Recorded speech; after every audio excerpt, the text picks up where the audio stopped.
और अब हरियाणा स्टोरी। हरियाणा के मुख्यमंत्री नायब सिंह सैनी ने कई अहम बैठक कर प्रदेश के हित में कई बड़े फैसले लिए हैं। फिर चाहे वो कृषि क्षेत्र से जुड़े किसानों के मुद्दे हो या फिर स्वास्थ्य विभाग से जुड़ा हो।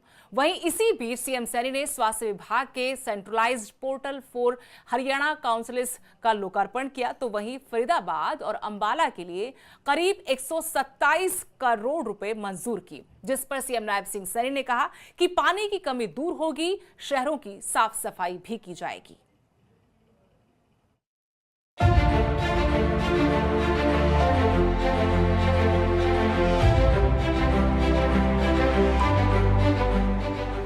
मुख्यमंत्री नायब सिंह सैनी ने स्वास्थ्य विभाग के centralised portal for Haryana counselling का लोकार्पण किया।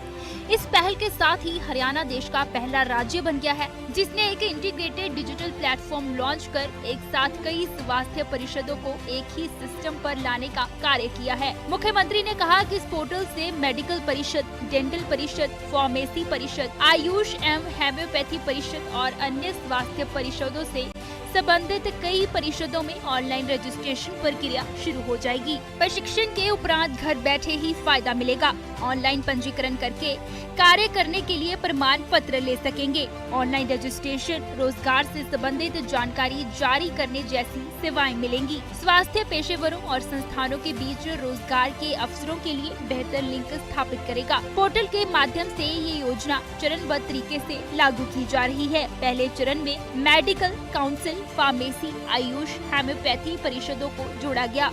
दूसरे चरण में नर्सिंग और फिजियोथेरेपिस्ट परिषदों को भी इसमें शामिल किया जाएगा। पोर्टल को जल्द ही सरल पोर्टल से लिंक किया जाएगा ताकि सभी प्रक्रिया ऑनलाइन पंजीकरण से पूरी की जा सके। मुख्यमंत्री ने राज्य में विभिन्न स्वास्थ्य परिषदों के लिए integrated web portal, mobile app और जॉब पोर्टल को भी औपचारिक रूप से लॉन्च किया। साथ ही मुख्यमंत्री नायब सिंह सैनी ने हरियाणा किसान कल्याण प्राधिकरण की चौथी बैठक की अध्यक्षता की। बैठक के बाद मुख्यमंत्री द्वारा मत्स्य पालन विभाग की पुस्तिका report of working group of fisheries development in Haryana का विमोचन भी किया गया। मुख्यमंत्री ने अधिकारियों को निर्देश दिए कि वे किसानों को जैविक और प्राकृतिक खेती अपनाने के लिए प्रोत्साहित करें। इसके लिए सबसे पहले पायलट योजना के तहत करीब 5000 एकड़ में स्मार्ट एग्रीकल्चर जोन तैयार करें। इस उपज की किसानों को बेहतरीन कीमत मिलेगी। फिर भी आमदनी में नुकसान हुआ तो राज्य सरकार इसकी भरपाई करेगी। प्राकृतिक खेती के उपज के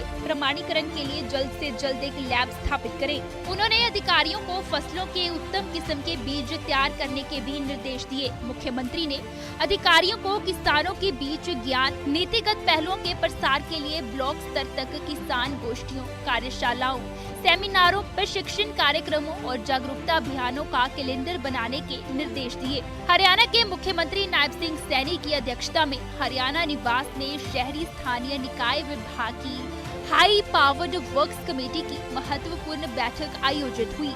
बैठक के दौरान प्रदेश भर में प्रमुख शहरी अवसंरचना और विकास परियोजनाओं से संबंधित प्रस्तावों पर विस्तार से चर्चा की गई। बैठक में शहरी स्थानीय निकाय मंत्री विपुल गोयल भी मौजूद रहे। बैठक में कुल लगभग 136.64 करोड़ रुपए की 3 निविदाओं पर विचार किया गया। चौथी परियोजना के लिए दोबारा निविदा आमंत्रित करने के निर्देश दिए गए। तीनों निविदाओं में बोली दाताओं के साथ विस्तृत बातचीत हुई। उपरांत कार्यों की लागत लगभग 127.87 करोड़ रुपए निर्धारित की गई। इस पारदर्शी प्रक्रिया के माध्यम से लगभग 8.70 करोड़ रुपए की बचत सुनिश्चित हुई। फरीदाबाद में पानी की आपूर्ति प्रणाली प्रदान करने के लिए निविदा। अंबाला शहर नगर निगम में सड़कों की मशीनीकृत और मैनुअल सफाई का काम शामिल। उद्देश्य सफाई व्यवस्था को दुरुस्त करना और शहरी स्वच्छता में सुधार करना है। बैठक के दौरान मुख्यमंत्री ने परियोजनाओं को समय पर पूरा करने और गुणवत्ता मानकों का सख्ती से पालन करने की आवश्यकता पर जोर दिया। उन्होंने कहा कि शहरी बुनियादी ढांचे को सुदृढ़ करने, सेवा वितरण को अधिक प्रभावी बनाने और सार्वजनिक कार्यों में पूर्ण पारदर्शिता सुनिश्चित करने के लिए राज्य सरकार पूरी तरह प्रतिबद्ध है। मुख्यमंत्री नायब सिंह सैनी ने हरियाणा राज्य हर्बल सहकारी संघ के अधिकारियों की बैठक की अध्यक्षता भी की। बैठक में स्वास्थ्य मंत्री आरती राव, अतिरिक्त मुख्य सचिव सुमिता मिश्रा सहित कई वरिष्ठ अधिकारी शामिल रहे। मुख्यमंत्री ने कहा कि अधिकारी अलग अलग प्रकार के औषधीय पौधों की खेती का ब्यौरा क्षेत्रफल अनुसार तैयार करें। इसके अलावा यह भी अनुमान लगाए कि किस क्षेत्र में कौन से औषधीय पौधे आसानी से उगाए जा सकते हैं, ताकि किसानों को प्रेरित किया जा सके। राज्य में औषधीय पौधों की खेती के लिए ब्यौरा भी तैयार किया जाए। भूमि सहित किसानों की संख्या का ब्यौरा विस्तार करें, ताकि क्लस्टर में लाया जा सके। औषधीय पौधे उगाने वाले किसानों को मार्केटिंग तक की बेहतर सुविधाएं उपलब्ध होंगी। प्रदेश में मेडिसिनल पौधों की खेती को बढ़ावा दिया जा सकेगा। राज्य में 4,557 हेक्टेयर औषधीय पौधों की खेती की जा रही है।